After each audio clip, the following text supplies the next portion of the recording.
Garrett Kayrs settled his bulk in the booth, reaching for a glass of beer from the iced pitcher on the table. Raucous laughter poured throughout the diner as motorcycle clubs converged on the way to a festival. Not one he and his brothers were attending, but they were along for the first part of the ride to camp for a weekend. "Would you stop frowning?" Sam Kilwood snapped from across the booth, his green eyes showing irritation. "I'm not," Garrett growled, frowning at his friend. Honor Kilwood, Sam's mate, slapped him on the arm. They'd been mated for over 3 years, and she was definitely one of the best-natured people Garrett had ever met. "You two behave.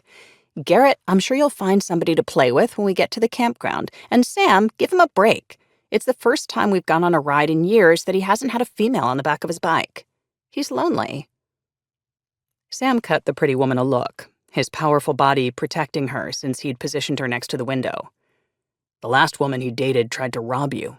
At knife point." Honor chortled. "Yeah, but I kicked her ass. Those training sessions have gone well." Garrett hid his grin.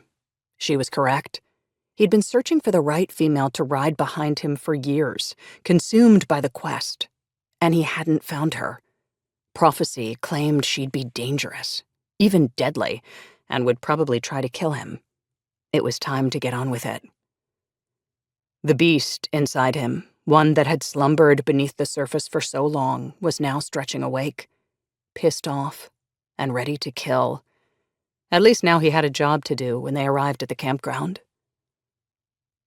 The outside door opened, and a vision walked in. Well, more like the girl next door. She wore a frilly green blouse, white capri jeans, and sexy tan wedges that showed off her dainty pink toenails. It was autumn, and she should have been wearing a jacket. A slouchy bag looked heavy over her fragile shoulder. Her auburn hair curled down her back, and an air of pure irritation emanated from her. Looking like an indignant kitten, she stomped right into the middle of the diner, next to Garrett's table, not seeming to realize she'd walked into a den of wolves. The man behind her definitely noticed. Young, slick brown hair, pressed beige pants, and $1,000 loafers on his feet. He looked around at the various motorcycle club members sitting in different areas of the diner, all hungry, all possibly dangerous. "Let's get out of here," he muttered,